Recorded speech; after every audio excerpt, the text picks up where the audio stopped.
Introduction. Do you recall a song from your childhood? It's him. It's him. Indeed, it is our friend, the illustrious Nezha. How many memories have passed when a day arrives that Nezha becomes the foremost general of the three realms? When the day comes that Nezha leads multitudes of demon kings to storm the heavenly court, to clash with the great Thunder Sound Temple, and to battle the myriad gods and Buddhas, what shall that scene be like? Are you afraid? Nezha grinned, gripping his spear tightly. Old buddy, let's embark on this madness once more. Chapter 1. Family Nezha. Once upon a time, there was a general in Chintang Pass, surnamed Li, named Jing. From a young age, he pursued the path of cultivation, becoming a disciple of the Taoist master Du of Zikanlan, mastering the 5 elemental escape techniques. Due to the difficulty of achieving immortality, he was sent down the mountain to assist King Zhou, serving as a general and enjoying the wealth of the mortal realm. His wife, Lady Yin, bore him 2 sons, the elder, Jinzhai, and the younger, Muzhai. Lady Yin was pregnant once more, with a term of 3 years and 6 months. This day at the general's residence in Chintang Pass was anything but ordinary, for Lady Yin was in labor. Li Jing entered the chamber and beheld a peculiar ball of flesh. Without a moment's hesitation, he drew his sword from the wall, intent on striking it down without mercy. Yet Lady Yin intervened, stating, "This child has been in my womb for 3 years and 6 months. Regardless of its form, it is still my child." Foolish. You are foolish, my lady. This is no child, but a calamity for our Shang dynasty. I cannot allow this monster to live. Li Jing, infuriated, was convinced that this creature was a harbinger of doom, believing that Lady Yin, a mere woman, had been ensnared by its demonic allure. He chased the flesh ball to a stream in the woods, where the sword's edge struck it, producing a sound akin to slicing through a watermelon, severing the ball in 2. The water flowed vigorously, reflecting a red, auspicious light, with crimson clouds rising as if to illuminate half the sky. Li Jing's eyes were momentarily blinded, and a pleasant fragrance wafted from the remnants of the ball. From the southwest, 2 orioles flew in, chirping as they flitted over the stream. The bird song's gentle breeze, flowing water, and melancholic red clouds formed a rare, celestial phenomenon. Within the flesh ball lay not the imagined monster, but a lovely, plump child, with 2 top knots adorning his head, wrapped in a red cloth, and adorned with a golden bracelet. The child appeared to be around 5 or 6 years old. With a button nose crinkling, the child curiously spread his tiny hands and blinked his watery eyes, glancing at the stream before finally fixing his gaze on Li Jing. The child swallowed, looking at Li Jing with wide-eyed wonder, and uttered his first words upon entering the world. "Who are you?" Li Jing. A celestial omen had descended, a spiritual child had been born. Past causes, future consequences. Within the grand hall of the NWA Palace, silence reigned so profound that the sound of a falling needle could be heard. Suddenly, NW opened her eyes, exclaiming, "It is time, it is fate. Spiritual child, this life shall reveal your destiny." The mother of humanity, NWA, then closed her eyes once more, and the palace returned to its tranquil silence. Initially, Li Jing felt inexplicably tense. After an introduction, the child's expression morphed into one of peculiar emotions: fear, excitement, and a mix of various sentiments. The array of strange phenomena left Li Jing astounded. From a moment of his birth, Nezha was unlike any ordinary child. He could speak and bore the physique of a 5-year-old without any prior nourishment. As long as he was not a monster, everything else was inconsequential. Besides, the child appeared quite well behaved. Li Jing brought Nezha back to the residence, and before he could enter through the main gate, a red figure rushed toward him, brandishing a green sword in an assault. Lady Yin, still in a weakened state, could muster only a fraction of her strength, making her no match for Li Jing. Her sword was swiftly disarmed, and she collapsed to the ground, weeping bitterly. Upon seeing Lady Yin in tears, Li Jing panicked, hastily explaining that Nezha had returned unscathed. "Nezha?" Lady Yin's gaze fell upon the child, and tears streamed down her face as she tightly embraced him, fearing he would vanish. Alas, who would have thought that I, without rhyme or reason, would become Nezha?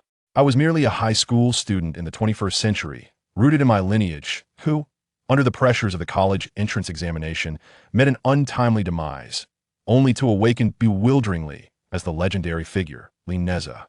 Previously, when watching Nezha, I felt little emotional connection to these events, yet experiencing them firsthand rendered my feelings complex and difficult to articulate. Since the heavens have allowed me to traverse time and become the future deity of the three realms, I shall not squander this opportunity. I must first enhance my own abilities to ensure my survival during the divine tribulation. In truth, Nezha harbors a grand ambition to establish his own faction, a third great power that could rival the heavenly court in Western Buddhism, to step beyond the confines of the sage's chessboard and seize control of his own fate. Master Tai from Qianyuan Mountain has arrived. Tai? Li Jing exclaimed, halting the sobbing Lady Yin, and he respectfully prepared to welcome the arrival. Descending from the heavens on a crane, Master Tai approached. Li Jing bowed to him, acknowledging his status as a junior. Disciple of Master Du, Li Jing respectfully greets my esteemed uncle. May I inquire what brings you here today? Master Tai barely acknowledged Li Jing, his gaze fixated entirely on Nezha, his eyes gleaming with an insatiable hunger, as if beholding a treasure of immeasurable worth. Nezha felt uncomfortable under Master Tai's unabashed stare, a sense of distaste brewing within him, yet he could not express it, feigning ignorance. Li Jing remained bowed for quite some time, while Master Tai's attention remained on Nezha. Fortunately, Lady Yin sensed the awkwardness and cleared her throat, prompting Master Tai to return to the present and finally shift his gaze to Li Jing. After granting Li Jing permission to rise, he directly stated his desire to take Nezha as his disciple, his tone imbued with an irresistible authority that left no room for refusal. Exchanging glances, the Li couple shared an unspoken joy to be favored by Master Tai. One of the 12 golden immortals was indeed a blessing from their ancestors. Li Jing, beaming, exclaimed, "I am honored by your regard. My son is unworthy, and I wish." Wait! A thunderous voice echoed, silencing the three in the room. Even Master Tai was momentarily taken aback, a hint of displeasure crossing his face. "I do not wish to intrude, but regarding matters of my master, I believe my opinion holds weight. Master Tai, I regret to inform you that I have no desire to become your disciple." What? Li Jing, the most incensed of all, scolded Nezha, exasperatedly introducing Master Tai's identity. He explained that Master Tai was a disciple of the primordial supreme Venerable One of the Taishang Wujihan Yuan sect, one of the 12 golden immortals, a high disciple of the sages. To be accepted as his disciple was a fortune accrued over 8 lifetimes, and Nezha's refusal was an indication of his ignorance of the heavens and the earth. "Kneel before me. Greet your future master." Li Jing's long-winded explanation culminated in a loud outburst, ringing in Nezha's ears, who rubbed them in discomfort, reluctantly kneeling.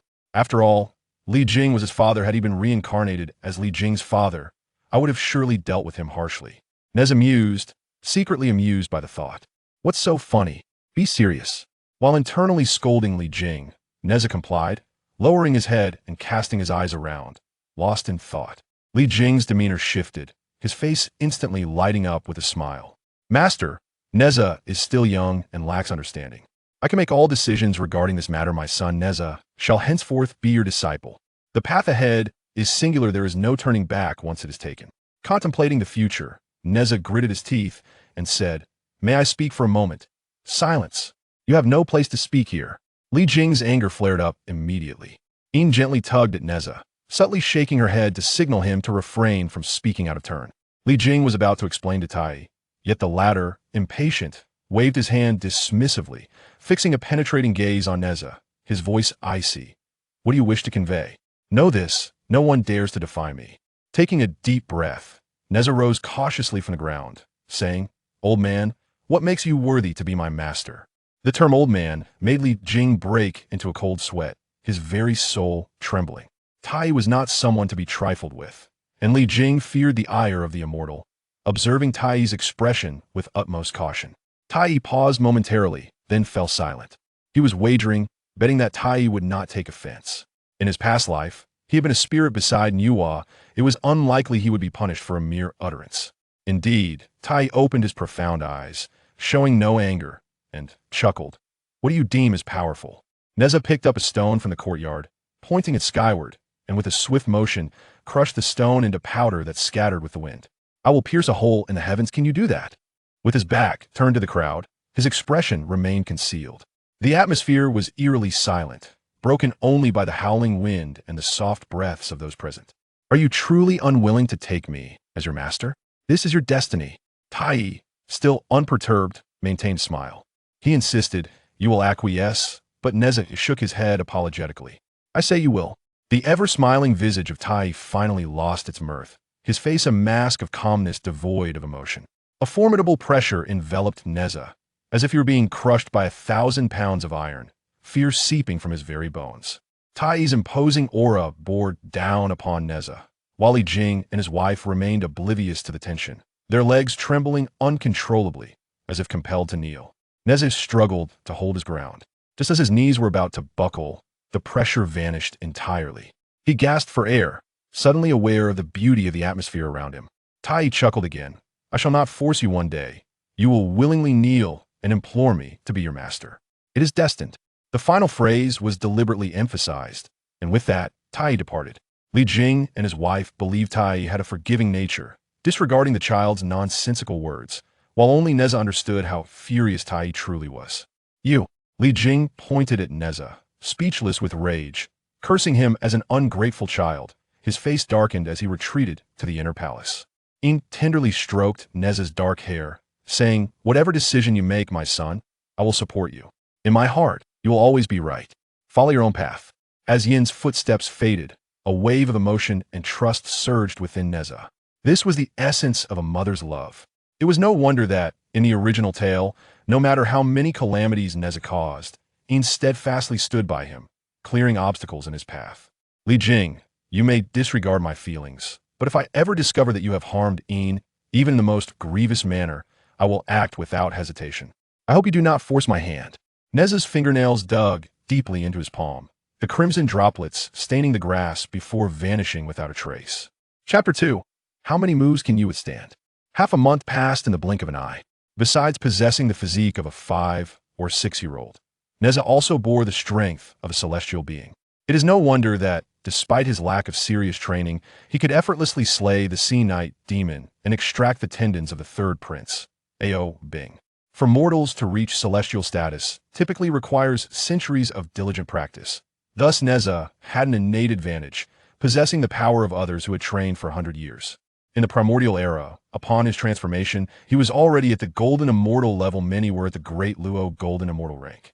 Compared to such beings, Nezha still had a long way to go, and there was little to boast about. Additionally, he possessed two well-known innate treasures, the merging heaven silk and the Chinquan circle.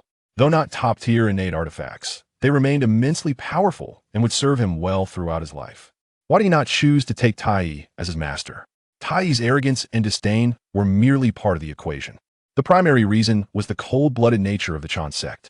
Under the guise of righteousness, they showed no regard for the emotions of the Taoist path, indulging in brutality during the Fengshen calamity, all to further their own agendas, allowing the Western Buddhist sect to reap the benefits.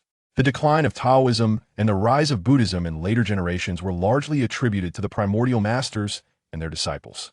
In contrast to the shamelessness of the Chan sect, which viewed others through tinted lenses, Nezha's heart leaned more towards the Jijiao sect. Though the Jijiao sect was composed of outcasts, they were commendable in their humanity. When fellow disciples faced peril, even knowing the risks of the killing calamity, they rushed to aid, preferring death over surrender. Their motto, life and death are but a path of Jijiao, would echo through the ages. After that unpleasant conversation, Li Jing was summoned back to the capital by King Zhou Shang, reportedly due to a rebellion in the east. The East Bo Marquis, Jiang Hengchu's eastern Lu, had been ravaged by traitors, prompting King Zhou to lead his army personally. Naturally, as the commander of Chantang Pass, Li Jing was to participate in this conflict. Out of sight, out of mind with Li Jing gone, Nezha felt relieved.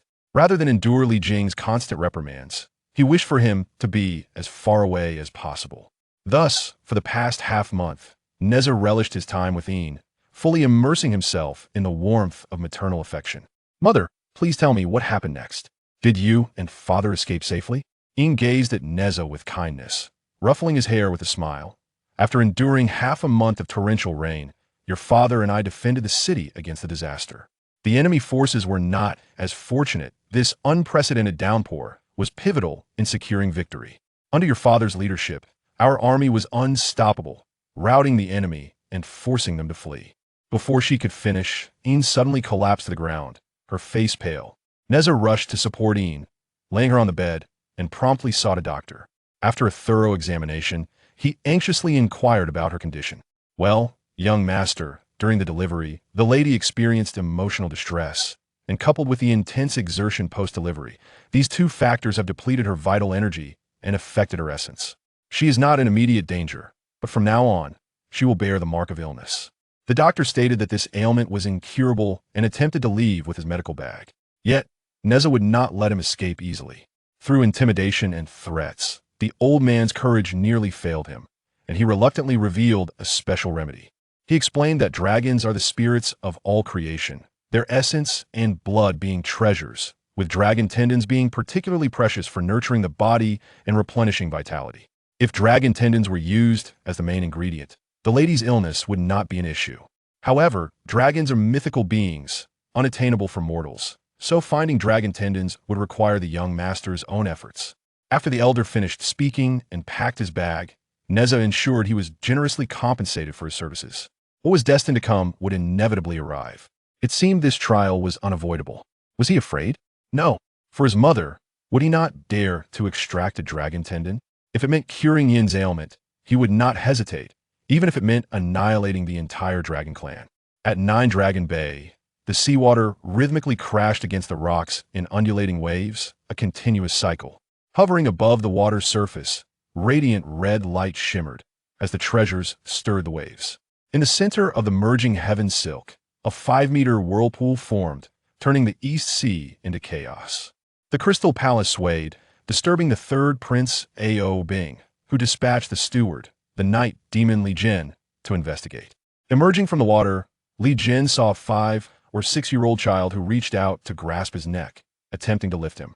He regarded Nezha with utter disdain. Nezha deftly tilted his head to evade, leaving Li Jin's grasp empty, his expression one of disbelief at a child daring to resist him. I am Li Gan, the sea-searching night demon. Youngster, is the East Sea your playground? Come over here at once. Li Gan, a half-human, half-demon resembling a water creature, bore a ring of fish scales around his waist and wielded a spear-like weapon, embodying a celestial being of the later stage. It was my first encounter with an aquatic creature, and I found it rather intriguing, showing no trace of concern. As a fellow celestial being, Nezha, being a reincarnation of a spirit pearl, naturally possessed extraordinary talent. Coupled with two divine treasures, the mixed heaven silk and the universe ring, he regarded Li Gan with disdain. Li Gan, you should return. Summon your master, lest you come to an untimely end. The audacity of child to not only resist, but also to belittle him ignited Li Gan's fury. He thrust his spear towards Nezha's heart without a moment's hesitation, intent on delivering a fatal blow. Li Gan's impulsive nature led him to strike at the slightest provocation, and Nezha felt an uncharacteristic irritation had set out to provoke trouble, yet someone else had taken the initiative. As the spear approached, mere inches from his body, it halted midair. Nezha exhaled with relief, for instinctively, he sensed he could seize it. His hand moved of its own accord, and he successfully grasped it, though he broke into a cold sweat, knowing the dire consequences had he failed.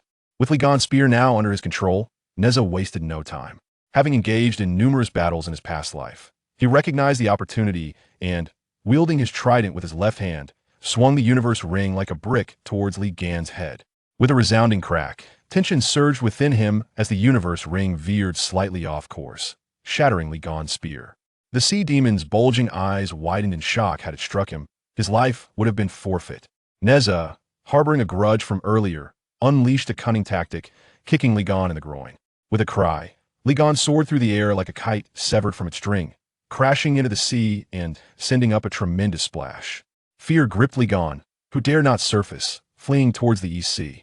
In truth, Nezha had held back had he unleashed the full might of the universe ring.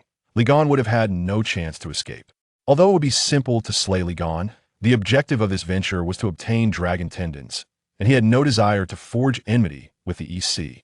A quarter of an hour later, Ao Bing arrived personally. First, a multitude of bubbles erupted in the water, resembling boiling water.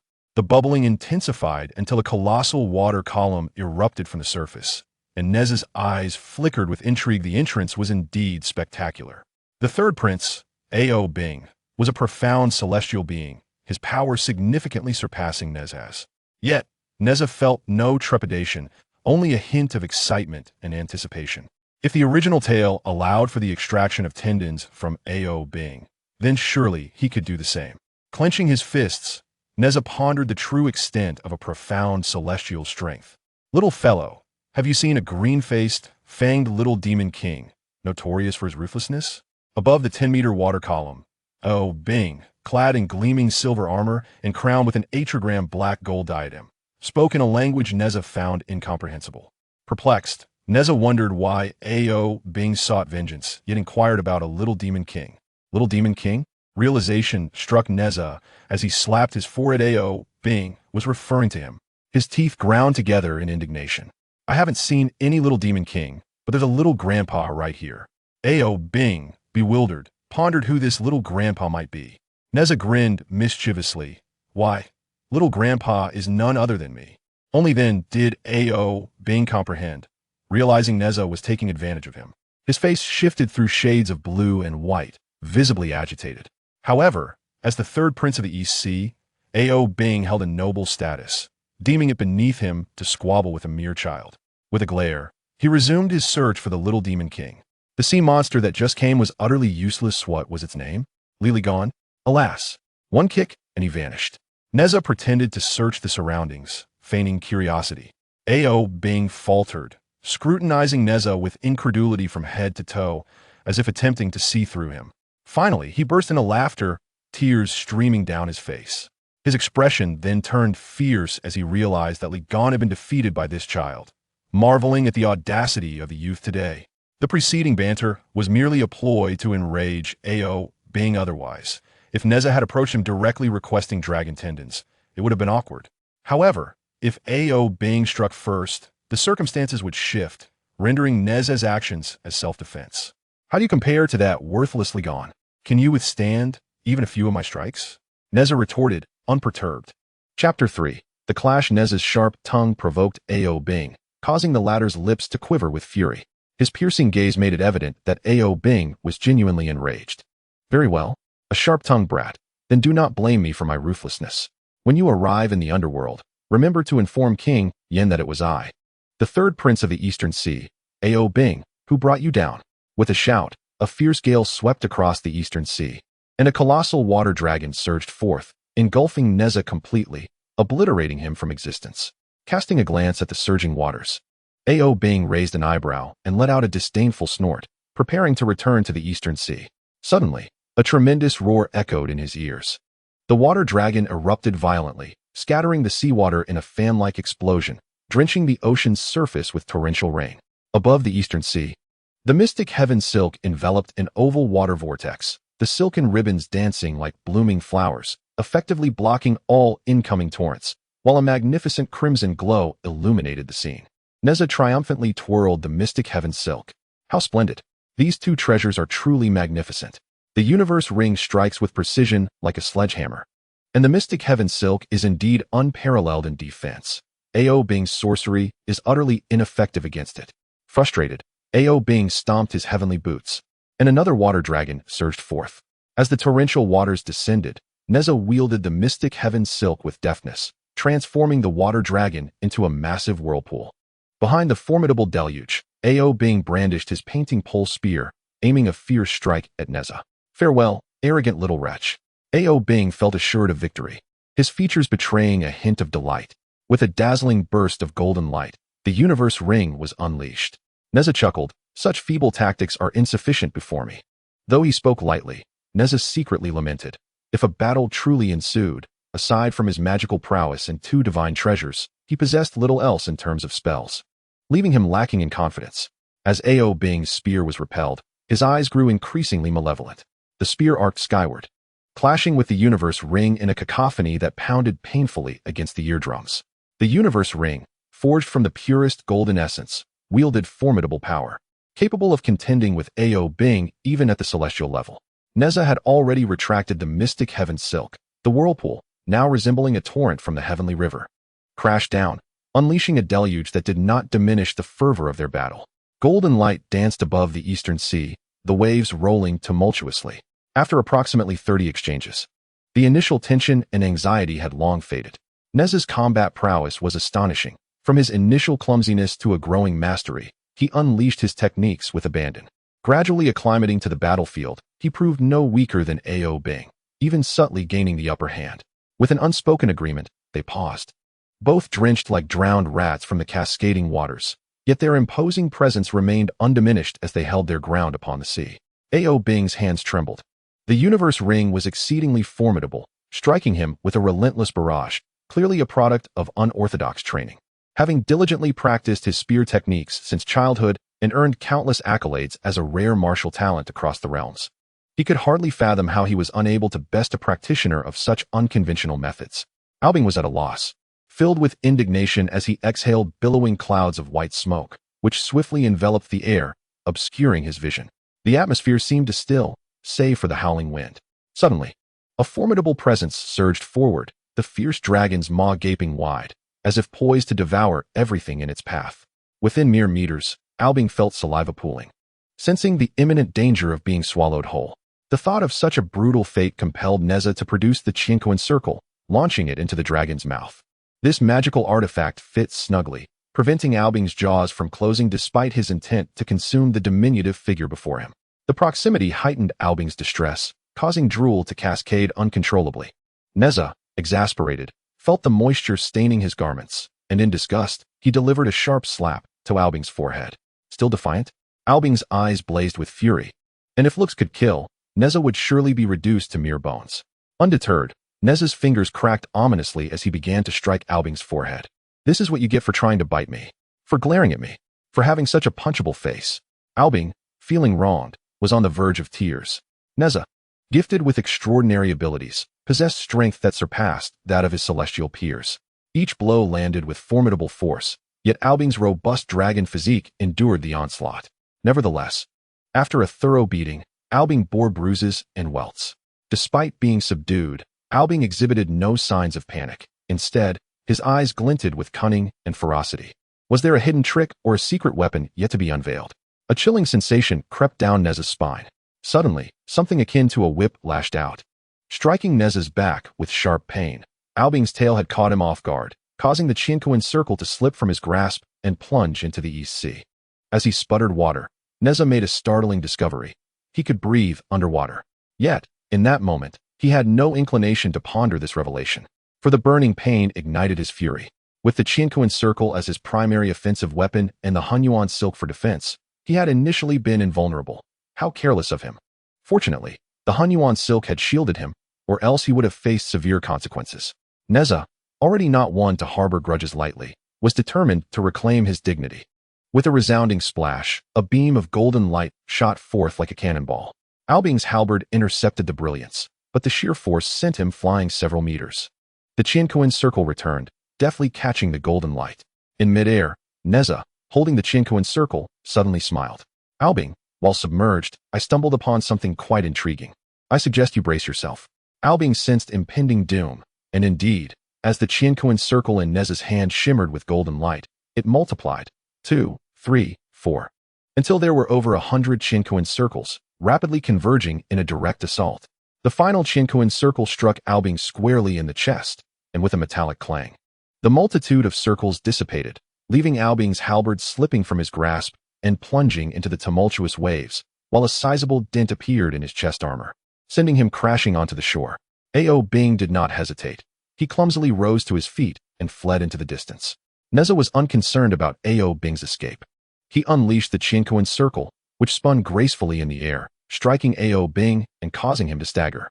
After enduring 2 blows from the Qianquan circle, Ao Bing could no longer withstand the assault and reverted to his true form, his dragon tail thrashing through the clouds as he desperately flew forward. Nezha grinned, thinking, trying to flee? Not a chance. With a flick of his wrist, he tossed the Hunyuan silk, ensnaring the fleeing Ao Bing. Utilizing the tension from the silk's end, Nezha leapt onto Ao Bing's back. Take that for hitting me. Nezha gleefully tore at Ao Bing's dragon scales, piece by piece, causing Ao Bing to writhe in agony. Rolling through the air and nearly throwing Nezha off, who clung tightly to Ao Bing's neck in fright. With his eyes darting, Nezha proposed, how about this? If you agree to one request of mine, I shall let you go. Ao Bing's eyes glimmered dangerously, his scales stripped away. He subtly concealed his malice, replying, speak, and this prince may consider it. Nezha rubbed his hands together, somewhat bashfully admitting, "It's not difficult. I merely wish to borrow your dragon tendons for a while." Ao Bing's expression immediately turned icy. Nezha hastily added, "Wait, don't be agitated. I know that without tendons, dragons cannot survive for long, much like fish without water. But fret not. Once I take your tendons, I shall replace them with either beef tendons, donkey tendons, or perhaps even snake tendons. What do you think?" Nezha's eyes shimmered with anticipation as he gazed at Ao Bing. Ao Bing's nostrils flared in fury, his body trembling with rage. "Go die," he erupted, releasing a thick cloud of smoke that choked Nezha, causing him to cough and inadvertently loosened the Hanyuan silk. Seizing the opportunity, Ao Bing deftly wriggled free from its grasp, casting a fierce look back at the flustered Nezha and growling, "You little demon king, you shall pay for this." With humiliation and hatred fueling him, Ao Bing plunged into the East Sea amidst a spray of water. Within the crystal palace of the East Sea, the third prince Ao Bing smashed an ornate cup to the ground, exclaiming, "Scoundrel! Scoundrel!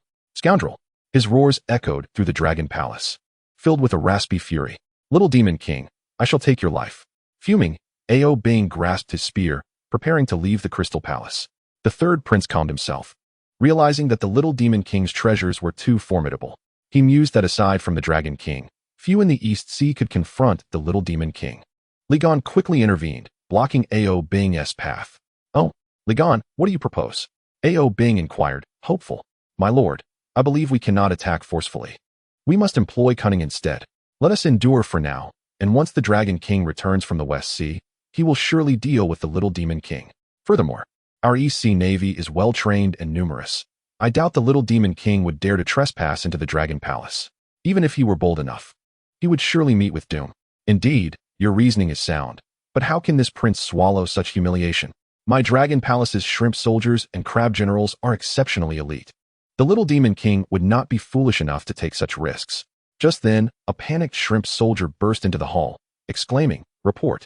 Report! Report!" Alas, the little demon king spoken of by the prince has invaded the Dragon Palace. Chapter 4. The uproar in the East Sea. Ao Bing, unable to emerge from his shell, left Nezha with no choice but to plunge into the depths of the Eastern Sea rather than wait idly on the shore. Gritting his teeth, he created a splash upon the water's surface and dove into the ocean. The essence of being an immortal signifies a departure from mortal flesh, a detachment from the earthly cravings for sustenance, and an adeptness at evading flames and submerging in water, which allowed Nezha to navigate the ocean effortlessly without the threat of drowning. As he swam toward the Crystal Palace, he encountered a few fish, both large and small, which he paid little mind to. Upon reaching the seabed, he halted at the sight of the aquatic soldiers. 2 guards of the water tribe stood at the sentry post. One was a shrimp-headed soldier, and the other, a fish-headed monster, each wielding a weapon resembling a harpoon. Nezha observed that the denizens of the Eastern Sea favored such armaments, though he noted that Li Jin's harpoon was considerably larger and of superior quality than those of the 2 guardians. In contrast, Ao Bing's staff was distinct. While it may not have been a top-tier weapon, its power was substantial, having withstood the test of time against innate treasures, rendering it a remarkable postnatal weapon. After exchanging blows, Nezha, having elevated his standards, was reluctant to engage further with these 2 minuscule foes.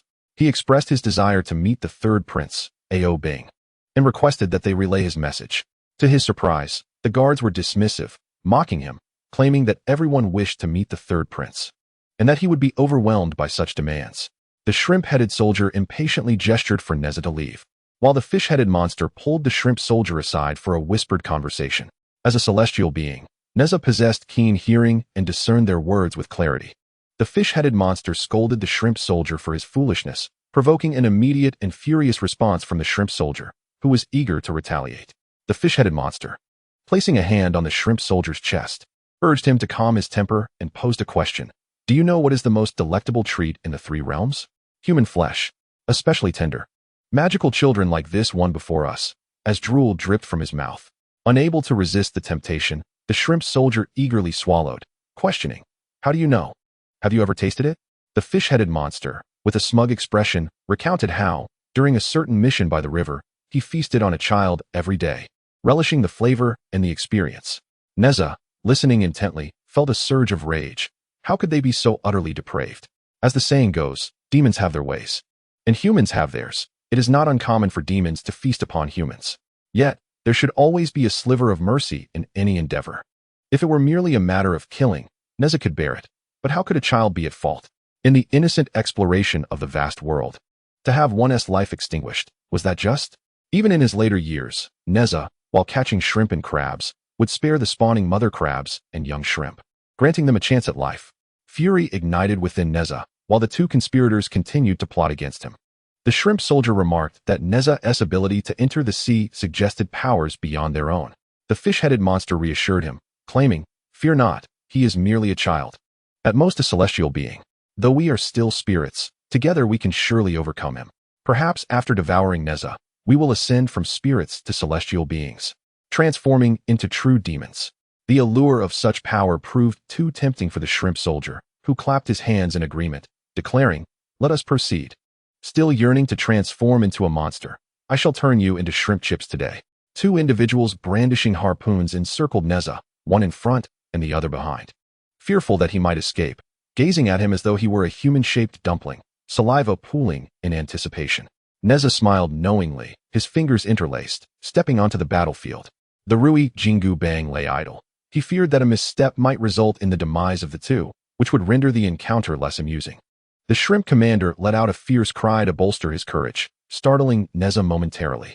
"You strike if you dare, what are you shouting about?" He charged forth with his harpoon raised. Before the shrimp commander could come close, Nezha seized his harpoon and sent him flying with a swift kick. The fish-headed monster, arriving tardily from the rear, was taken aback by the sight of the shrimp commander soaring through the air, awkwardly smiling at Nezha while holding his harpoon. "I merely came to observe." "Is that so?" A forceful slap landed on the fish-headed monster's head, causing it to crash to the ground, rear in the air, face buried in the mud. Nezha, still unsated, tempered his blows with restraint, delivering precise kicks that sent the two rolling on the ground, wailing in distress. Kicking the fish-headed monster, Nezha demanded, "Tell me how many you have consumed." The creature, tears and snot flowing, looked at Nezha in confusion and replied, "Consumed what?" pretending ignorance. He received another 2 kicks, hastily clarifying, "I haven't eaten any, not a single one. I was just boasting." "Very well." Nezha retracted his foot and lifted the fish-headed monster, inquiring, "What is the matter?" "I was wrong, truly wrong. I have never eaten any. I am but a minor spirit, still bound to the fish body, without water. I would perish in mere moments. How could I possibly eat a child?" The fish-headed monster wore a face of grievance. "So you were merely boasting about eating children?" Nezha's anger dissipated as he straightened his disheveled attire and asked calmly, Yes, just boasting." The fish-headed monster, as if granted a reprieve, nodded vigorously. "Had I known earlier." "Why not say so?" Nezha exhaled. Then his gaze hardened once more as he resumed kicking the fish-headed monster, exclaiming, "I shall teach you not to boast. I shall teach you not to boast." After delivering another round of punishment, Nezha withdrew his hands, surveying the now limp fish-headed creature, finally feeling a sense of relief. Turning around, Nezha's cold sweat broke out as he beheld countless shrimp soldiers arranged in neat formation, surrounding him in layers. Ao Bing had ordered the marine forces to be on high alert upon returning to the East Sea, anticipating Nezha's presence. The pitiful cries of the shrimp soldiers and fish monsters had drawn the army closer. Countless eyes fixated on him, a disconcerting sight indeed. Fortunately, most of the water creatures were minor spirits, with only around 2,000 true elite monsters, manageable enough to be deemed a monster. One must at least be a celestial being, and those like Ligon, who were late-stage celestial beings, held a position akin to a minor general in the East Sea. It was unrealistic to eliminate all of them, yet with the Rui Jingu Bang and the Muntion Silk in hand, these water creatures would not dare let him escape. Very well, let the chaos ensue. Amidst the turmoil, Ao Bing should soon make his appearance. Kill. The brilliance of the Muntion Silk and Rui Jingu Bang illuminated the scene. And with both treasures in hand, Nezha was unstoppable. The red Muntion Silk surged forth, lifting the shrimp soldiers one after another into the air, scattering them like leaves in the wind. The golden projectile shot forth, and several nearby shrimp soldiers found themselves in dire straits, utterly defenseless. The cacophony of battle and the wretched cries melded into a singular tumult. Nezha surged from the west to the east, carving a path over 100 meters. The Qianquan circle ringing ceaselessly. Within this brief span, dozens had perished at his hands, with countless others left grievously wounded. Nezha's eyes glowed with fury as he wielded the Qianquan circle to crush any foe in his path and lashed out with the Hunyuan silk. His unparalleled slaughter was primarily due to the absence of any capable adversary. Even Ao Bing could not withstand him, let alone these aquatic creatures, the majority of whom were insignificant beings. Before Neza's innate treasures, they met their demise upon contact or sustained injuries merely by collision. Little Demon King, how audacious of you to cause a ruckus in my East Sea Dragon Palace. Just wait until this prince captures you. At the moment Nezha displayed his formidable prowess, Ao Bing approached, leading a considerable entourage. They had finally lured this rascal out. Nezha was concerned that if the battle continued, he might deplete his powers. However, he harbored a dislike for the title Little Demon King. Why not simply call him Great Demon King? Who dares to label anyone as Little Demon King? Your entire family is the Little Demon King. Mark my words, I am Nezha of Chintang Pass. Nezha, the Little Demon King. Do not let your meager abilities lead you to tyranny. Do you truly believe there is no one in the East Sea? As Ao Bing spoke, he conjured a spear from thin air, exuding an aura of invincibility. Third Prince. The East Sea army rallied, brandishing their weapons and shouting fervently. Ao Bing's current image resembled that of a hero destined to save the East Sea, invigorating the troops with a newfound determination. Had Ao Bing lost his mind? He had just been soundly beaten, yet he seemed to have forgotten the pain so quickly. Or was it that he possessed some hidden card to ensure his survival? In truth, Ao Bing was quite fearful. After all, Nezha had just torn away several of his dragon scales, leaving his neck burning with pain. But then, as if a thought struck him, his gaze hardened, and when he looked at Nezha, it was as though he were gazing upon a corpse. Emerging beside Ao Bing was a towering crab, standing over 10 meters high. Nezha paused, bewildered. What manner of creature was this? Excellent. Our crab general has arrived. The Little Demon King is finally finished. The crab general was renowned as the mightiest warrior of the East Sea, second only to the Dragon King. They were about to witness the prowess of this general. With the emergence of the giant crab, the army's morale surged, emboldened and no longer fearing Nezha. Ao Bing beamed with delight, declaring, "General, this little demon is in your capable hands." The crab's pincers clacked ominously, clearly a force to be reckoned with, its dark, formidable shell suggesting it was not to be trifled with. The crab general waved its pincers, observing Nezha's curious scrutiny, and was momentarily perplexed. "Boy, humans typically tremble and fear at the sight of me. Why are you not afraid?" Nezha scratched his head and replied, "I hadn't considered that. I was merely pondering how many meals it would take for me to finish such a large creature. I wonder if it would taste delicious, but alas, my household lacks a pot of such size. What a conundrum." The crab general, as expected, was a brute with little wit, easily provoked by a few words, and retaliated with a fierce strike of its claw. As the Qianquan circle was lifted, it shielded my chest, and the great Ao struck it, producing a dazzling spark. With a resounding clang, an unstoppable force surged forth, nearly causing me to lose my grip on the Qianquan circle, forcing me to retreat several meters. The strength was overwhelming. I, a reincarnation of a spirit pearl, possessed an innate talent that ranked among the most exceptional in the three realms. My capabilities were on par with renowned figures like the Four Monkeys of Chaos and Yang Jian. Having effortlessly defeated Ao Bing, a mid-level Xianxian, I was aware of my own formidable power, yet in comparison to this colossal being before me, I fell woefully short. The great Ao swung its massive claw like a sledgehammer, leaping over 2 meters high, a chilling gust sweeping past me as it struck the ground with tremendous force, creating a deep crater. In midair, I unfurled my small hands, twirling around as I dashed out from beneath the great Ao, launching the Qianquan circle fiercely towards its face. Suddenly, a shadow loomed above, obscuring the sun and plunging the surroundings into darkness. Left with no choice, I retracted the Qianquan circle to confront this overwhelming presence. With a thunderous crash, I was sent crashing to the ground. Another great Ao. Despite its massive size, this creature was remarkably agile, leaving me no opportunity to recover. Fortunately, the protective magic of the Hongtian Ling shielded me, sparing me from serious injury, though my body ached from the fall. I could not engage it directly. From an unseen angle, I scooped up a handful of mud and, like a cannonball, soared into the sky. Spreading my palm, I showered the mud into the creature's eyes. With a mischievous grin, I thought to myself, if I cannot overpower it, I shall resort to cunning. You cannot see, so how will you defend against my Qianquan circle?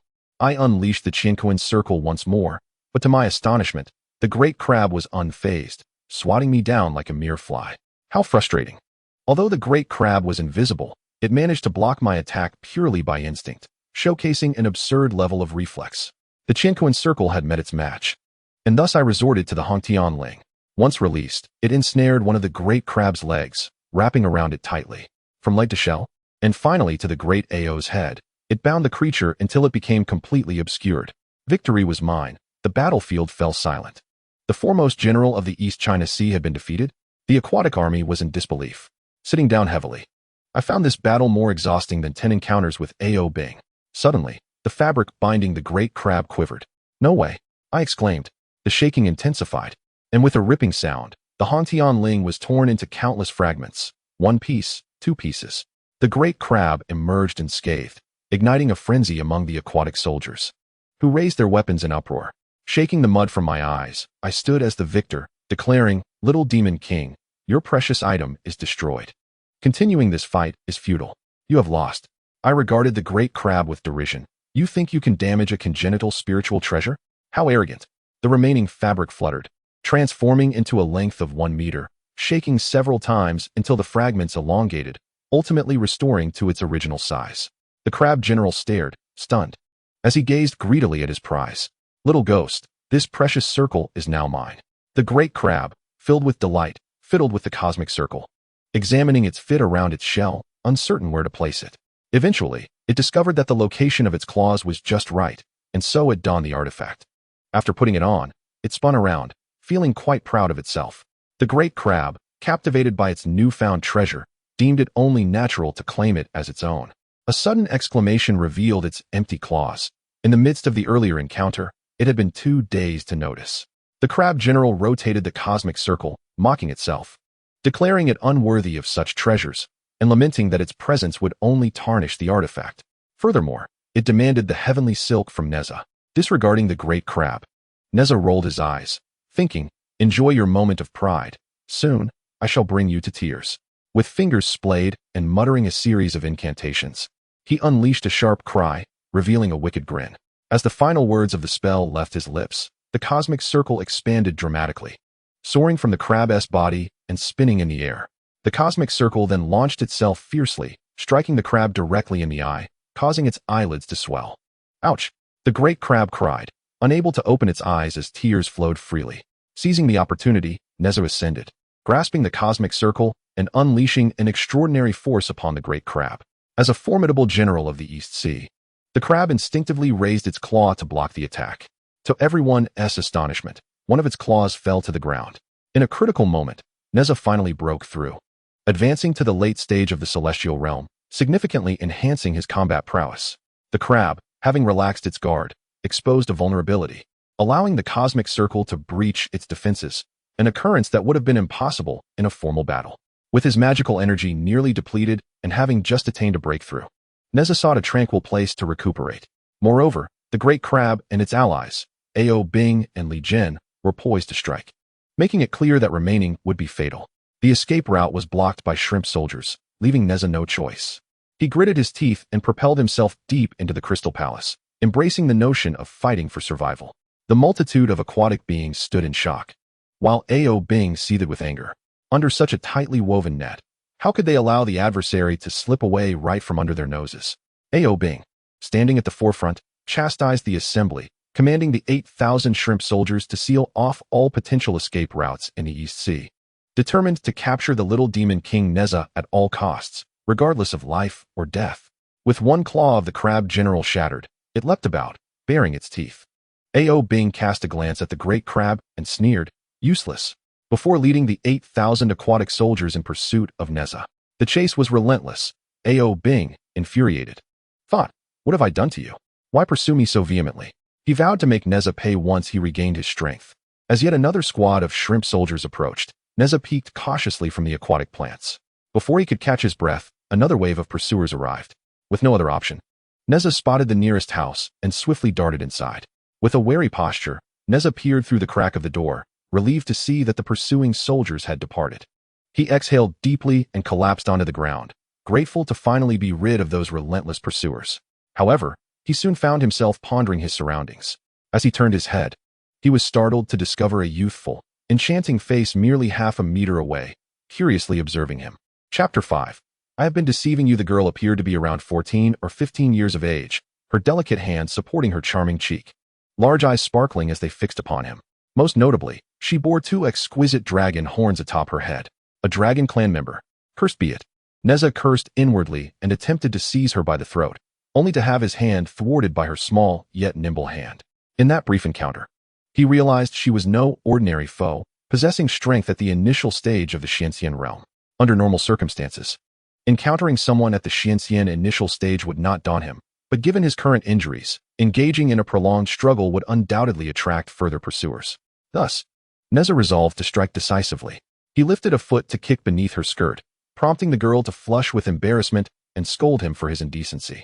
Nezha felt wronged. After all, his own form was that of a mere 5 or 6-year-old child, barely able to reach her skirt. In a fit of anger, the girl hurled a blue, elongated object. Before Nezha could comprehend, a wave of blue light enveloped him, plunging him into a tumultuous sea, where he succumbed to unconsciousness. In a daze, Nezha felt an itch in his nose, and, unable to resist, sneezed. Upon opening his eyes, he beheld the girl, now grinning at him while holding a dogtail grass. He felt a profound discomfort and attempted to move his hands, only to discover he was bound to a chair with a coarse rope, utterly immobile. Being bound was one thing, but awakening one day to find his shoes missing, his toes painted with bright red grease, and his attire transformed into an incongruous feminine garment. What feelings would arise from such a predicament? The girl, seemingly unfazed, brought forth a bronze mirror. Nezha gazed into it, seeing an adorably naive girl reflected back, and he could not help but smile. To his surprise, the girl mirrored his smile, her expression dazzlingly beautiful. Nezha's heart softened at the sight of her endearing visage, utterly charming.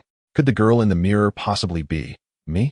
Finally grasping the reality of the situation, he began to thrash against the chair, frantically shouting, "You wretched girl! Madwoman!" Before he could finish his tirade, a peculiar piece of cloth was stuffed into his mouth.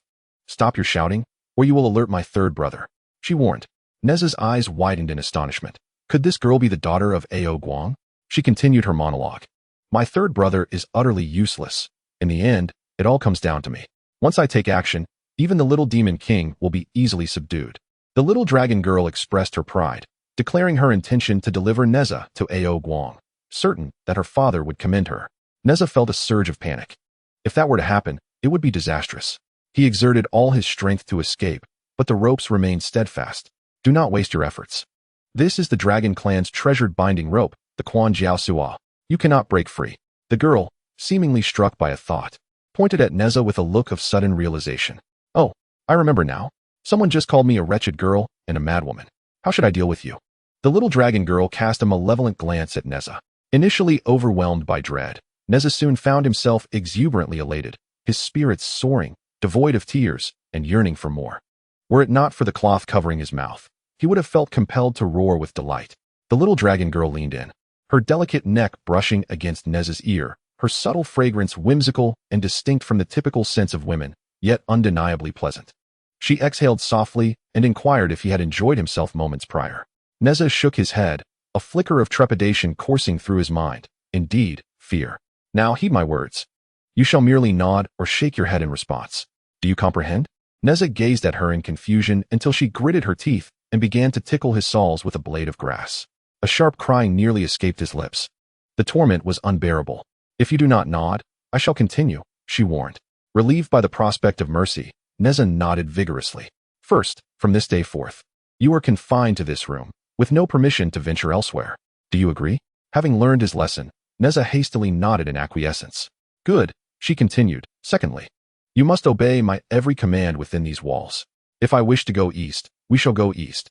If I wish to go west, we shall go west." Cornered beneath the eaves of her authority, Nezha reluctantly consented. Under the weight of these unequal terms, the cloth was finally removed from his mouth, and Nezha gasped for breath.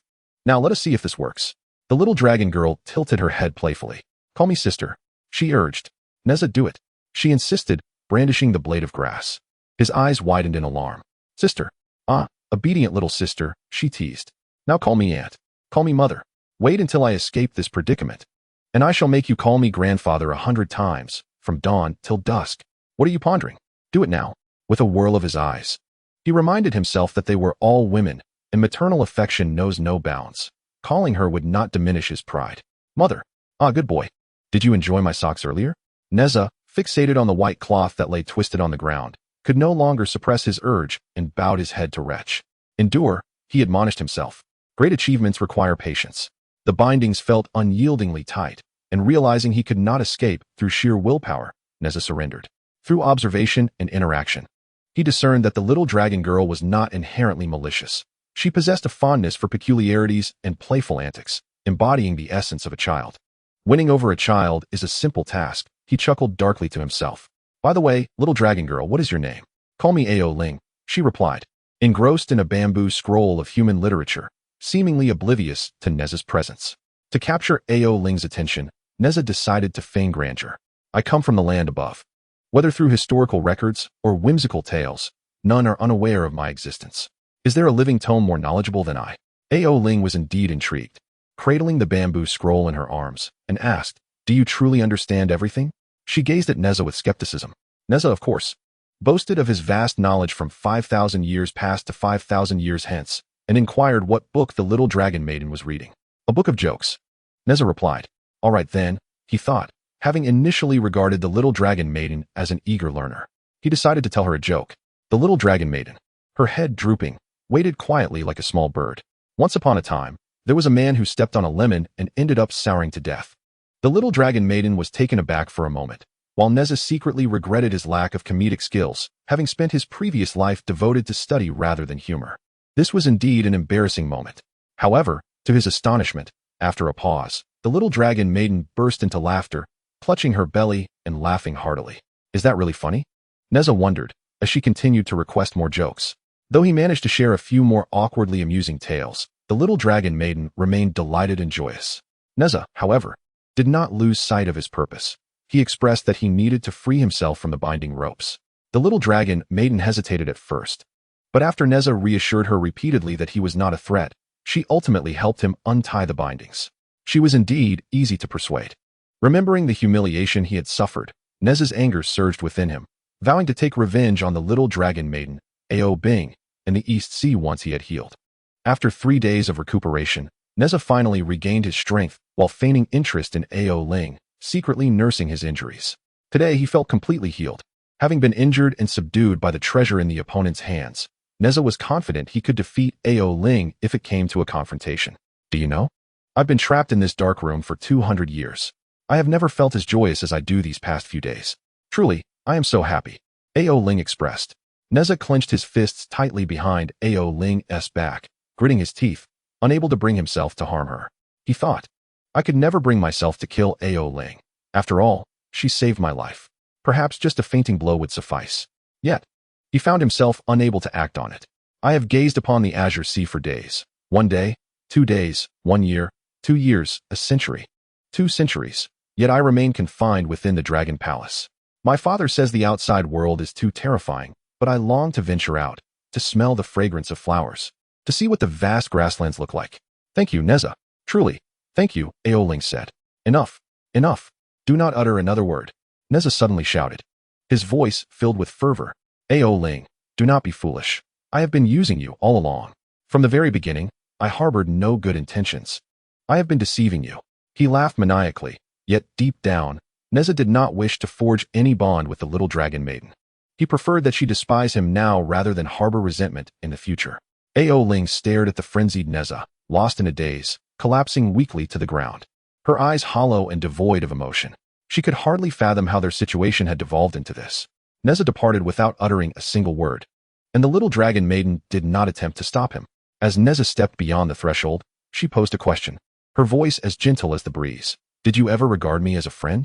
Leaning against the doorframe, Nezha remained silent, turning away with a heart full of anguish. Bursting out of the little dragon maiden's chamber, tears streaming down his face. The pressing matter at hand was to acquire the dragon tendons, and he was uncertain of the current state of the Yin clan. Time was of the essence, and he needed to hasten back to Chintang Pass. Little Demon King. I've cornered you at last after so many days. Let us see where you think you can flee this time. General Crab, accompanied by a throng, encircled Nezha.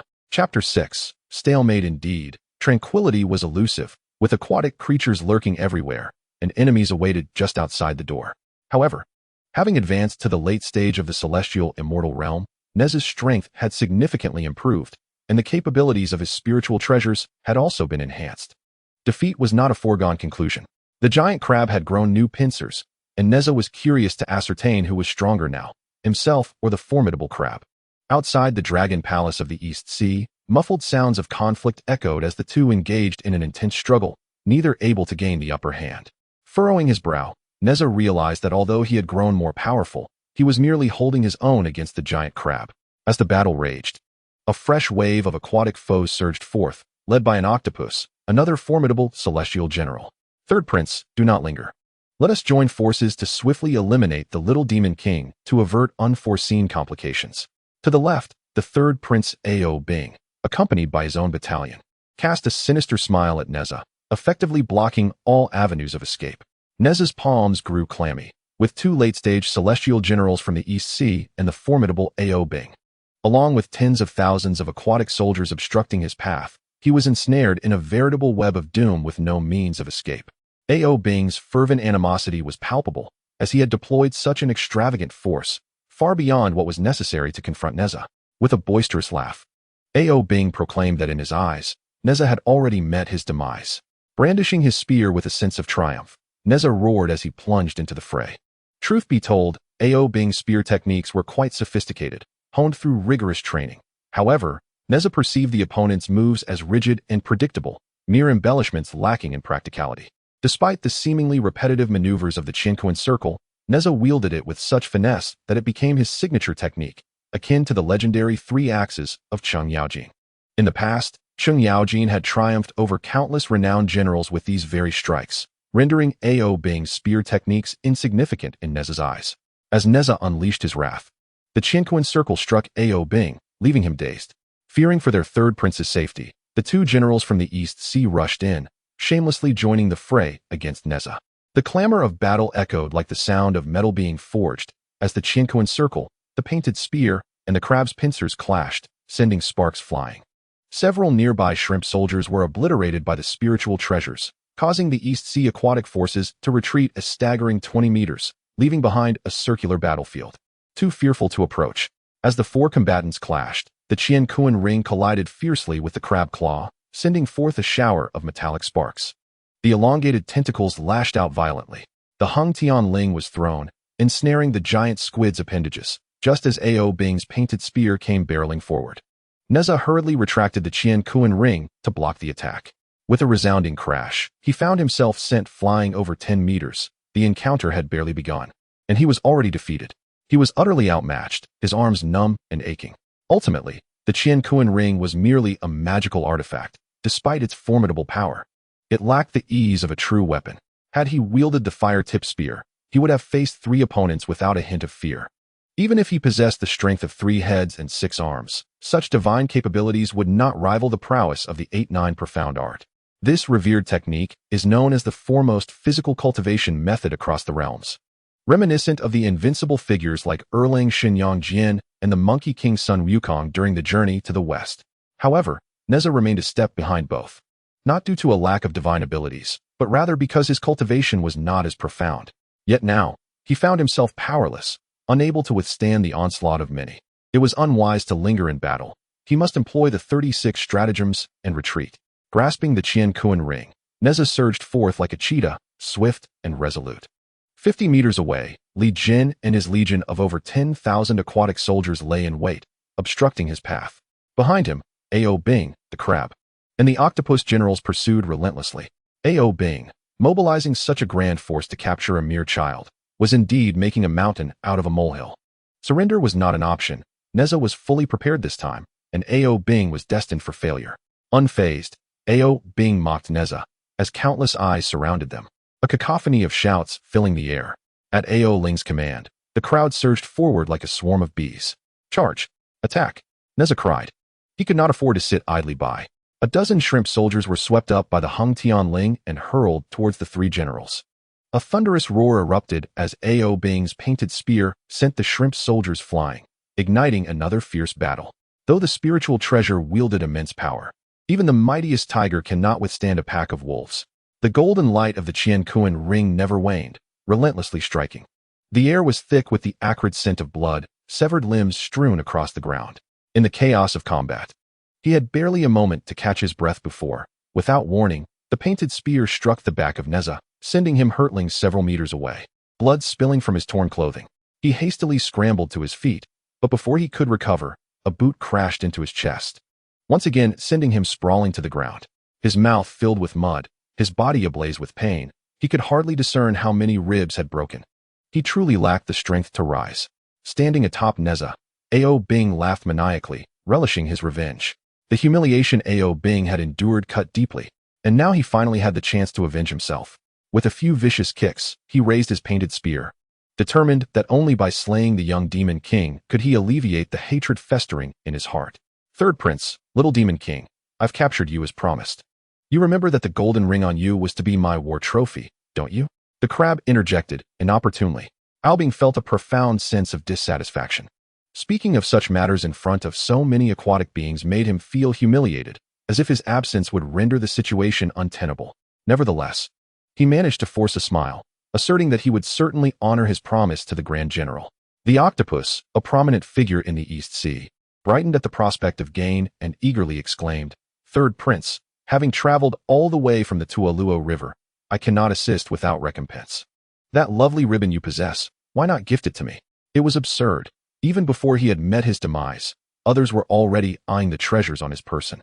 Ao Bing's face flushed with indignation. Such blatant extortion stripped him of his dignity, and the other aquatic beings merely observed the spectacle with amusement. Ultimately, the East Sea was ruled by the Dragon King, and despite Ao Bing's noble status, he could not exert authority over these commanding generals. Enough, the crab bellowed, brandishing its formidable claws, making a sound that echoed through the waters. It is only fitting for you, octopus, to assist the third prince in vanquishing his foes. Return to your Tualuo River and tend to your own domain. Should any troubles arise there, rest assured neither the Dragon King nor the third prince, nor I, will spare you. The octopus's face revealed a mixture of reluctance and frustration. Are you still here? The crab pressed, asserting its dominance as the foremost general of the East Sea. The octopus, with a heavy sigh, eventually retreated, accompanied by its entourage.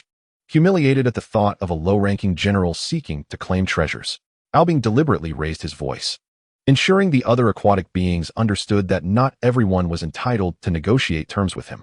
Suddenly, the octopus halted, its expression shifting between uncertainty and resolve, before ultimately departing. The octopus engaged in idle chatter with the crab, and the latter's banter restored a semblance of Ao Bing's lost dignity, lifting his spirits considerably. It was time to address the pressing matter at hand. Prepare to meet your demise, Ao Bing declared, launching a lethal strike with his spear aimed directly at Nezha's vital point. The spearhead plunged into the mud, yet Nezha, the fishman, was nowhere to be found. A blue ribbon deftly whisked Nezha away from the brink of danger. After an extended period of unconsciousness, Nezha gradually awoke, surveying his surroundings and realizing he was in an unfamiliar place. Am I dead? The ethereal voice was unmistakable. It was Owling. Turning his head, Nezha beheld Owling, clad in green garments, wielding a finely crafted sword, standing with an air of heroic elegance. However, the blue veil obscured her features, leaving Nezha perplexed. I am the wandering immortal, blue spirit, Owling explained in a low voice, deliberately clarifying. Consider yourself fortunate. I chanced upon you encircled by foes and intervened. Do not thank me. It was merely a coincidence. Owling's tone was tinged with a hint of gravity. Nezha, you mistake me for someone else. I am not the kind and beautiful little dragon girl of the East Sea, but rather the blue spirit. If you continue to misidentify me, I shall not hesitate to take offense. Her voice betrayed a sense of urgency, and it was evident that the veil could not disguise her identity entirely. Nezha, rolling his eyes in exasperation, thought, Ao Bing is a fool. Upon hearing this, the dragon maiden became agitated. How dare you insult my father? She immediately covered her mouth. But it was too late. After a moment of hesitation, she removed her mask and, with a complex expression, exclaimed, I have disguised myself so meticulously, seamlessly. How could you recognize me? You deceiver, scoundrel. How have you not been slain by my third brother? I never wish to lay eyes on you again. Owling's voice grew increasingly fervent, her lips twitching, tinged with an undertone of sorrow. Nezha remained silent, allowing Owling to vent her feelings. Once Owling's emotional storm had slightly subsided, he gritted his teeth and managed to utter a thank you. Who asked for your gratitude? Do not delude yourself. I merely acted out of concern, fearing your blood might taint the waters of our eastern sea. Heal your wounds and depart quickly. I truly wish to never see you again. Owling stubbornly maintained her defiance, berating herself. Dragon Maiden, I cannot leave just yet. I still seek to duel your third brother. My life was saved by you, and I have no means to repay that debt. Take what you desire. However, I will not spare Ao Bing. I must take him down. Enough. Enough. Owling finally could no longer contain herself and cried out in anguish. With a quivering nose, she looked at Nezha, pleading, "Please, do not fight anymore. Regardless of the reasons, can you cease hostilities for my sake? I beg you." Even the strongest heart can soften, and Owling's request was simple. She harbored no grievances with Ao Bing. Yet, thinking of the Yin clan, her heart hardened. After all, that was her own mother. The essence of the dragon was not exclusive to Ao Bing. Owling and Ao Guang possessed it as well. Yet, could Nezha truly lay hands on Owling? As for Ao Guang, that was a different matter altogether. "I apologize." The dragon maiden wiped away her tears and delicately unsheathed her sword, the tip exuding a chilling aura. "I shall ask you one last time. Do you wish for reconciliation? Rest assured, with my mediation, your third brother will surely forgive you. But if you dare to refuse, I shall strike you down where you stand." The intensity of her resolve was evident. Swallowing hard, Nezha's once steadfast heart began to waver. Was it truly worth it? He could easily deceive her, feigning reconciliation before seizing the dragon essence. Yet upon gazing into Owling's eyes, the words stuck in his throat. "Without him, there is no me. With me, there is no him. Then I shall kill you now." The sound of the sword piercing flesh echoed as the dragon maiden ultimately drove the blade into him. Chapter 7. Extracting the dragon essence, truly believing yourself to be formidable, having been bested by my brother twice so miserably? If you wish to die, go ahead. I shall not stop you. Owling withdrew the sword and walked towards the exit. A small cut marred her chest, blood seeping through her fingers. Yet, Owling's heart softened. She did not strike with lethal force, and the injury was merely superficial. "By the way, this is a forbidden area of my dragon clan. The resting place of the dragon pearl. Do not entertain any ill intentions. I warn you, do not touch the dragon pearl, unless activated by my father's incantation. Even a golden immortal would be annihilated, leaving not a trace behind." With a cold glance back at Nezha, she departed, her face a mask of indifference. Forbidden area. Dragon pearl. These two intriguing terms piqued Nezha's interest. Steadying himself against a water plant, he rose and surveyed his surroundings. This place is certainly not the boudoir of the little dragon girl. Moreover, it is suffused with abundant spiritual energy, subtly emanating a formidable power that draws one in. Struggling to reach the epicenter of this energy convergence, amidst the white jade, a golden-hued energy illuminates the surroundings. A resplendent pearl, measuring about half a meter, dazzles with vibrant colors, each hue swirling within its depths. This is the precious ancestral dragon pearl of the Eastern Sea. As I extend my hand, Nezha suddenly shudders. Recalling Owling's warning, yet the divine radiance of the ancestral dragon pearl possesses an irresistible allure. A powerful conviction arises within him that this pearl will not cause him harm. In fact, absorbing its energy may significantly enhance his cultivation. This premonition is not unfounded. Nezha, being a spiritual pearl born during the primordial age, shares a common origin with the ancestral dragon pearl, thus its protective energy will not inflict harm upon him. However, an unexpected occurrence unfolds. The protective energy of the ancestral dragon pearl does not activate, and the radiant colors remain as gentle as ever, a most astonishing phenomenon. The moment Nezha grasps the pearl, an astonishing surge of natural energy floods into his being. The energy is extraordinarily pure, should he fully absorb the pearl. Transcending to the great Luo golden immortal would pose no challenge. Like rain nourishing the earth, this natural energy revitalizes Nezha's body, mending his injuries and restoring his ribs. Waves of energy continue to flow in, amplifying his strength. After a mere incense stick's worth of time, he cannot restrain himself from letting out a mighty roar, unleashing a torrent of energy that rises abruptly from the ground, awakening his profound eyes. He has reached the early stage of the profound immortal. Thanks to the ancestral dragon pearl, not only has his body healed, but he has also ascended to the profound immortal realm, his power significantly enhanced. The energy from the ancestral dragon pearl could potentially elevate his cultivation even further, perhaps even to the level of Tai. The energy of the ancestral dragon pearl is a confluence of the aspirations of the beings across the four seas. Merely consuming it for this brief moment has depleted years of their collective will. If he were to utilize this to break through to the great Luo golden immortal, the repercussions for the four seas would be unimaginable. After much deliberation, Nezha ultimately decides against it. Such self-serving actions, if inflicted upon another, could be excused. But for the little dragon girl, it is a different matter. Moreover, Achieving the Great Luo through such means might not bode well. A shaky foundation would hinder future progress. The weary and frail body dissipates, replaced by newfound strength, akin to emerging from a rejuvenating sauna, invigorating him to the core. It is time to depart. With this newfound power, he need no longer fear the great crab and yearns to confront it again.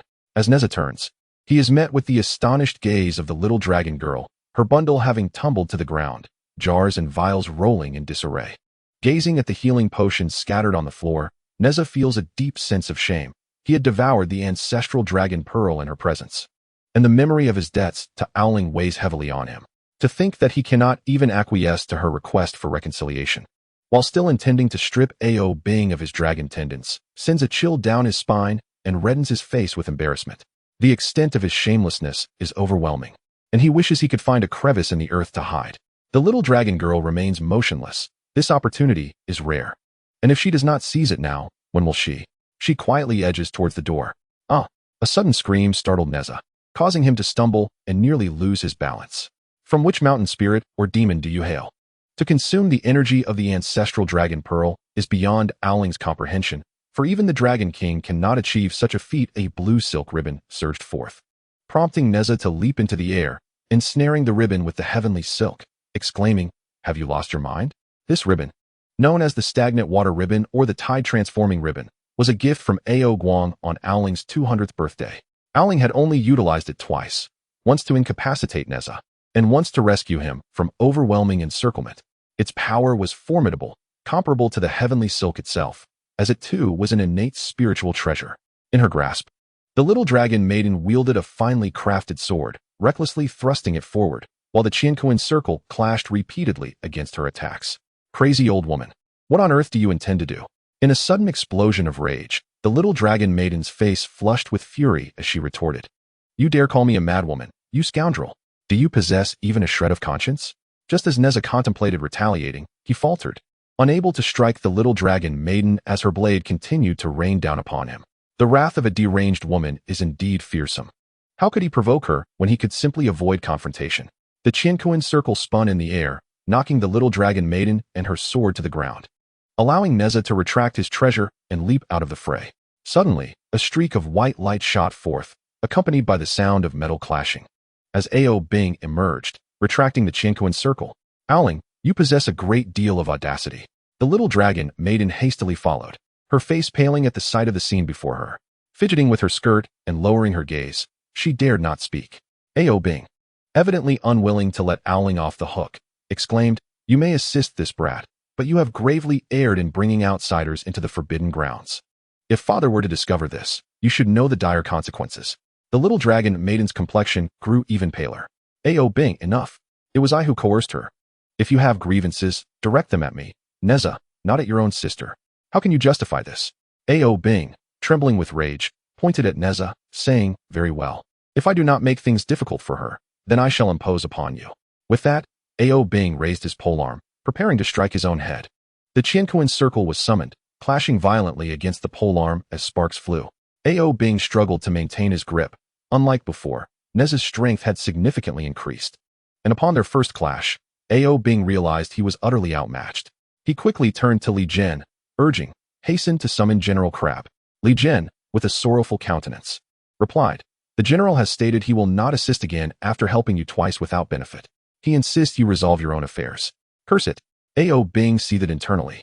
With the octopus returning to the Daluo River and the great crab refusing to come, he was left to endure the confrontation alone. Ao Bing called for Li Jian and others to assist, as the Qianquan circle, though not a close combat weapon, exerted the overwhelming pressure of an innate spiritual treasure upon the others. With Nezha's escalating power, the efficacy of the Qianquan circle gradually unfolded. Only Owling's stagnant water ribbon was of comparable grade, while the rest were left struggling helplessly against the might of the Qianquan circle.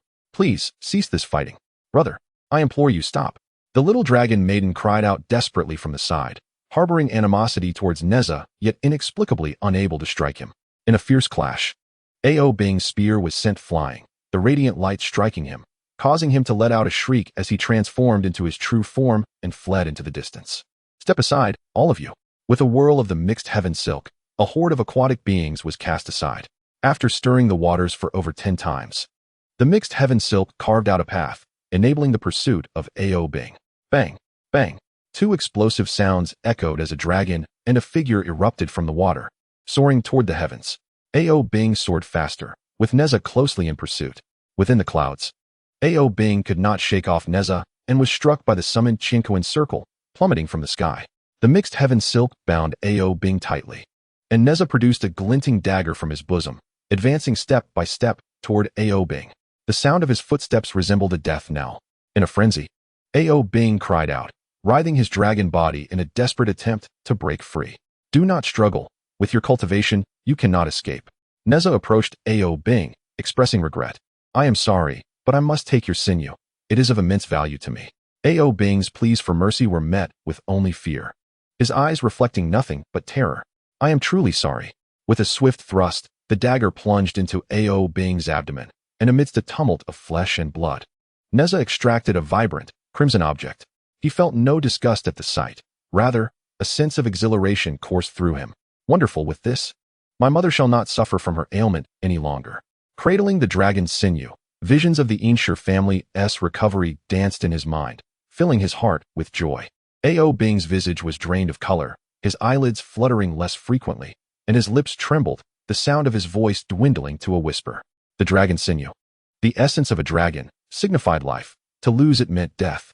Turning to gaze upon Ao Bing's condition, a wave of guilt and regret surged within Nezha, the image of Ao Ling's beautiful face haunting him.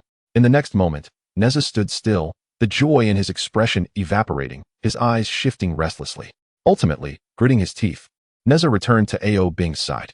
After a sigh, he retrieved the mixed heaven silk, murmuring incantations that conjured an extraordinary phenomenon. The once crimson silk transformed into the likeness of dragon sinew. With determination, he pressed it into Ao Bing's wound. I can do no more. You should be out of immediate danger. Words are futile now. All I can offer is my apologies. However, rest assured, when I return for the mixed heaven silk, it will be when I have devised a means to repay you for your sinew. Additionally, I am Li Jing's third son from Qintang Pass. Should you seek vengeance, do not hesitate to pursue it. Nezha deliberated extensively before deciding to reveal his identity to Ao Bing, asserting that a true man must stand by his actions and face the consequences. As the spiritual treasure entered Ao Bing's body, life flickered back into him. He blinked open his eyes, his expression eerily calm, yet terrifying. Do not think that this act will spare you. It is impossible. I will surely kill you. Ao Bing roared, his voice fierce yet laced with agony and despair. As you wish. With a faint, lingering remark, Nezha soared into the sky with the Chinkoan circle, heading back to Qintang Pass. Chapter 8. The Terrifying Ao Guang. Ao Ling, what are you doing here? Indeed, it was the little dragon girl from the East Sea. Ao Ling. The little dragon maiden gently rubbed her chubby dragon horn and, upon lifting her gaze to see Nezha, initially felt a flicker of joy, which quickly morphed into hostility. Her complex expression directed at him rendered the atmosphere palpably awkward, having already been disheartened from the earlier events. The sight of the little dragon maiden, coupled with the memory of Li Jing's indifference, compelled him to close his eyes. Just kill me, he thought. He had intended to utter words of remorse and apology, yet when he opened his mouth, he found himself at a loss for words. No matter how much he explained, it could not erase the grim reality of Ao Bing's fate. His mind was a barren landscape, and yet the imagined scene of bloodshed remained elusive. Puzzled, he blinked and turned his gaze toward the little dragon maiden. She gritted her teeth and abruptly turned her head, her body curling and trembling. Though her face was obscured, the air was thick with sorrow. Perhaps he had misjudged her. In a fleeting moment, he envisioned her visage, tear-streaked cheeks glistening. How could he see her when she had turned away? Nezha shook his head in self-deprecation. The little dragon maiden ceased trembling, her posture straightening. Yet her fragile form resembled a solitary vessel adrift in a vast ocean. My father is coming. You should leave. Never return to Qintang Pass. Her voice was devoid of warmth or emotion. Nezha called out to the little dragon maiden, and Ao Ling, having taken a few steps, halted in place. You once asked me if I considered you a friend. Now I wish to provide you with my answer. Time seemed to suspend in that moment, enveloped in silence. You are my dearest friend, the kind for whom I would risk everything. Suddenly, a crack of white lightning illuminated half of Ao Ling's beautiful face. Yet her expression remained impassive. The once clear sky was now shrouded in dense clouds, and soon, a torrential downpour ensued, engulfing Qintang Pass in darkness as fine rain began to fall. The little dragon maiden brandished a sharp blade, rising with spirited vigor into the air. In mid-flight, Ao Ling unexpectedly turned back, the rain cascading relentlessly, soaking her garments. With a furrowed brow, she warned, "Do not return, otherwise I will kill you." "You won't." Nezha, to his surprise, laughed. Given the little dragon maiden's panic and the ominous clouds, it was evident that Ao Guang was in pursuit. Ao Ling and Ao Guang were father and daughter, yet Nezha felt little concern. Preserving his own life was paramount. Only by surviving could he seek to atone for his past transgressions. Dying here would mean an irrevocable end. He flew westward, yet the oppressive clouds seemed insurmountable, especially with Ao Guang in relentless pursuit. To thwart Nezha's escape, Ao Guang unleashed a torrent of water, and the Qianquan Circle, a magical artifact, quickly expanded, enveloping him in golden light. The ferocious deluge surged forth like a breached river, and the might of the golden light proved insufficient to halt its advance. The water cascaded down, and Nezha found himself crashing into a village. Though the flood posed no threat to him, the inhabitants of the village faced dire consequences. Houses crumbled one after another, and the water rampaged like a ferocious beast from the primordial chaos. The villagers, filled with despair, scrambled towards the highest ground available. The waves of mud surged in relentless succession, with floating logs and fallen stones bobbing upon the surface, while livestock and other belongings were utterly swept away, perishing in the deluge. The hilltops were crowded with a cacophony of people. Women clutched their wailing children, while men endeavored to rescue those who had fallen into the water. Amidst the chaos, a frenzied middle-aged woman screamed and attempted to leap into the river, fortunately being restrained by several bystanders who spoke to her, seemingly trying to console her.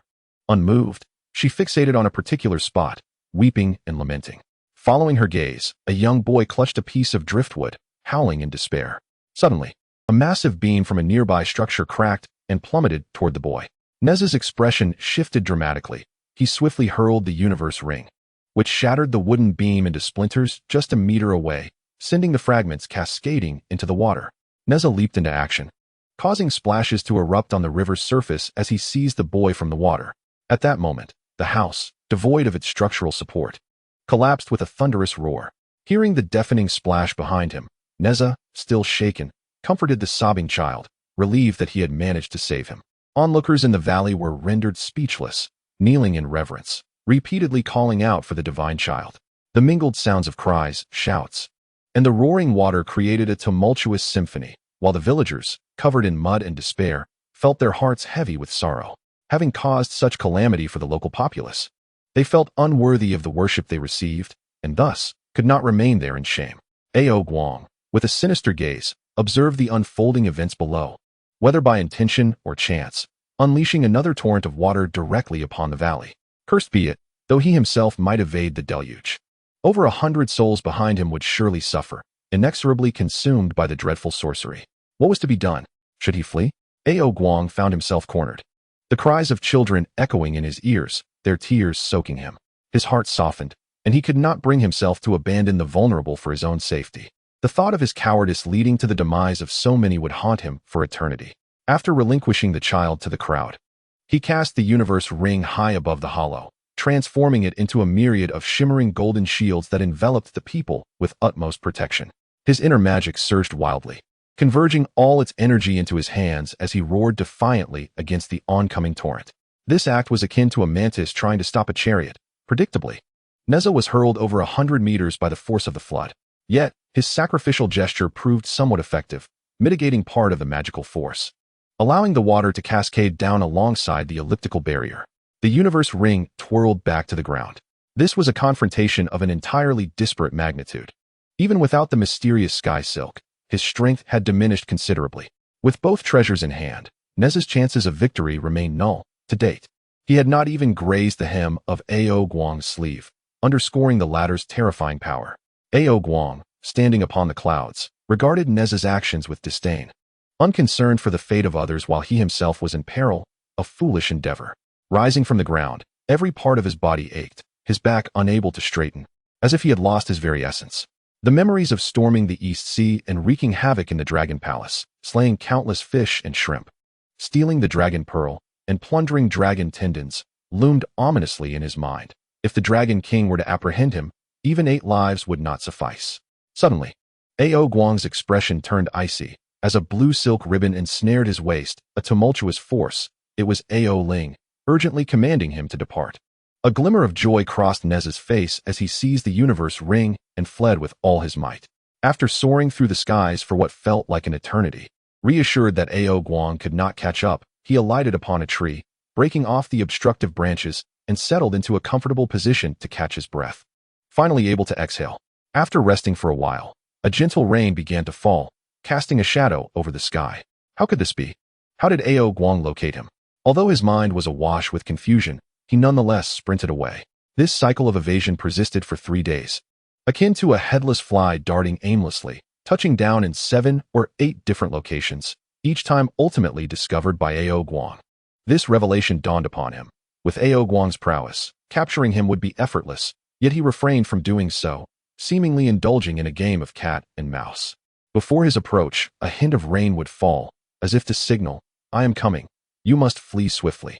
Enduring both physical and mental torment, Nezha became utterly exhausted, appearing frail and devoid of vitality.